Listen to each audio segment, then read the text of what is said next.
আমার প্রিয় চাকরি প্রত্যাশী ভাই ও বোনেরা, কেমন আছেন আপনারা সবাই? আশা করি অনেক ভালো আছেন। দেখুন আমার প্রিয় ভাই ও বোনেরা, গণপ্রজাতন্ত্রী বাংলাদেশ সরকার কর্তৃক প্রতিষ্ঠান স্বাস্থ্য পরিবার কল্যাণ মন্ত্রণালয়, স্বাস্থ্যসেবা বিভাগ, স্বাস্থ্য অধিদপ্তর। এখানে আমরা অধিদপ্তরটির অফিসিয়াল ওয়েবসাইট দেখতে পাচ্ছি। আপনারা চাইলে এই অফিসিয়াল ওয়েবসাইটের মাধ্যমে কর্তৃপক্ষের নিকট সরাসরি যোগাযোগ করতে পারেন এবং জেনে নিতে পারেন এই নিয়োগ বিজ্ঞপ্তিটির সম্পর্কে বিস্তারিত তথ্য। নিয়োগ বিজ্ঞপ্তিতে কর্তৃপক্ষ কি বলেছে দেখুন। স্বাস্থ্য পরিবার কল্যাণ মন্ত্রণালয়ের আওতাধীন বিভিন্ন স্বাস্থ্য অধিদপ্তরের পদে সরাসরি জনবল নিয়োগের লক্ষ্যে বাংলাদেশের প্রকৃত নাগরিকদের নিকট হইতে অনলাইনে দরখাস্ত আহ্বান করা হচ্ছে। এখানে পদভিত্তিক শূন্য পদের বিবরণ দেওয়া রয়েছে দেখুন।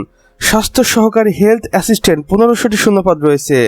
এরপর আছে স্বাস্থ্য সহকারী পরিদর্শক, এখানে সর্বমোট 500টি শূন্যপদ রয়েছে। ল্যাবরেটরি অ্যাটেন্ডেন্ট ড্রেসার, যেখানে সর্বমোট 450টি শূন্যপদ রয়েছে। এরপরে রয়েছে অফিস সহকারী কাম কম্পিউটার মুদ্রাক্ষরিক, যেখানে সর্বমোট 500টি শূন্যপদ রয়েছে।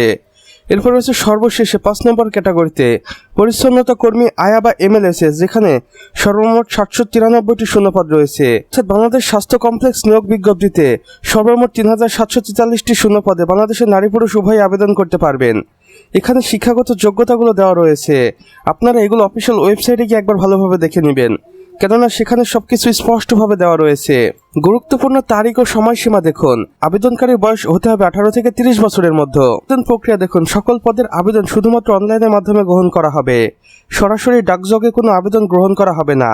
আবেদন ফি SMS এর মাধ্যমে নির্ধারিত সময়ের মধ্যে আবেদন ফি জমা দিতে হবে। আবেদন যেভাবে করবেন, আগ্রহী প্রার্থীদের অবশ্যই কর্তৃপক্ষের অফিসিয়াল এই ওয়েবসাইটে চলে যেতে হবে এবং এখানে আপনি আবেদন কার্যক্রম সম্পন্ন করতে পারবেন। অনলাইনে আবেদনপত্র বা অ্যাপ্লিকেশন ফর্ম নির্ভুলভাবে পূরণ করে ছবি ও স্বাক্ষর আপলোড করতে হবে। আবেদন শেষে ইউজার আইডি ব্যবহার করে টেলিটক প্রিপেড মোবাইল নাম্বারের মাধ্যমে পরবর্তী 72 ঘন্টার মধ্যে ফি জমা দিতে হবে।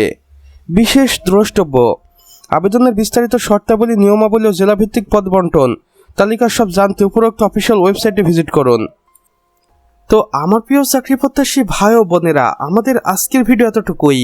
ভিডিওটি যদি বিন্দুমাত্র ভালো লেগে থাকে তাহলে অবশ্যই ভিডিওটিতে একটি লাইক করে দিবেন এবং কমেন্ট বক্সে লিখে জানাবেন আমাদের আজকের ভিডিওটি আপনি বাংলাদেশের কোন জেলা থেকে দেখছেন। সে সাথে অন্যান্য বন্ধুবান্ধবদের সাথেও শেয়ার করতে ভুলবেন না, যেন তারাও কোনো না কোনোভাবে উপকৃত হতে পারে। আর চ্যানেলে যদি একান্তই নতুন দর্শক হয়ে থাকেন তাহলে অবশ্যই আমাদের চ্যানেলটি সাবস্ক্রাইব করে পাশে বেল আইকনে ক্লিক করে দিন, যেন আমাদের নতুন ভিডিও নোটিফিকেশন কোনোভাবেই আপনার মিস না হয়ে যায়। কেননা এখানে আমরা প্রতিদিন নতুন নতুন নিয়োগ বিজ্ঞপ্তি সম্পর্কে ভিডিও আপলোড করে থাকি, যা আপনারা অন্য কোথাও পাবেন না। তাই অবশ্যই এই প্রয়োজনীয় চ্যানেলটি সাবস্ক্রাইব করে রাখুন। আমাদের সম্পূর্ণ ভিডিওটি দেখার জন্য আপনাকে অসংখ্য ধন্যবাদ। খোদা হাফেজ।